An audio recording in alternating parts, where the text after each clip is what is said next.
আমার প্রশ্ন আতিক যে আমরা সকল দলের কাছ থেকে জানতে চাই যে গোপন ডোনার বলে তো কোনো কিছু থাকা উচিত না। নাগরিক হিসেবে তো আমার জানার অধিকার আছে আজকে যে দলগুলো আছে সেই দলগুলো কাদের কাছ থেকে টাকা নিয়ে দল পরিচালনা করছে, কোনো কালো টাকার মালিক এসে দিচ্ছে কিনা বা কোনো পতিত আওয়ামী লীগ দিচ্ছে কিনা, আমরা তো সেই জিনিসগুলো জানতে চাইতে পারি, মানে কোনো অপরাধের কাছ থেকে নেওয়া হচ্ছে কিনা। অবশ্যই আমি বলি ফেয়ার, ফ্রি, ফেয়ার, অ্যাকাউন্টেবল অবশ্যই কোয়েশ্চেন করবে। Question is a basic thing, ফিলসফির বেসিক ইস্যুয়ালি কোয়েশ্চেন করা যে আপনি রুটে যেতে চান, আসলে টাকাটা পাইলা কোথায়।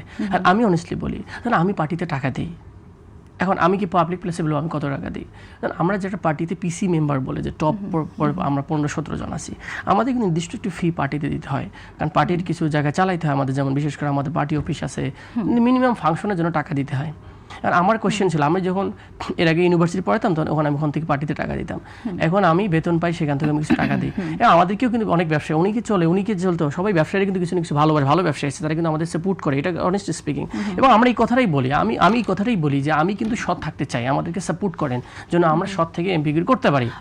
এই জায়গাটা থেকে অনেক ভালো মানুষ আসে এই পার্টিগুলোতে, কিন্তু সব পার্টিতেই যেটা বলতেছেন, একটা তো বিএনপি তো একটা 50 বছর হয়ে গেছে, বিভিন্ন সময় ক্ষমতা ছিল, তাদের ক্ষমতার সাপোর্ট নিয়ে অনেক ব্যক্তি দাঁড়িয়েছে, ব্যবসা দাঁড় করেছে, সুতরাং তারা ডোনেট করলে ইটস ইজি ম্যাটার।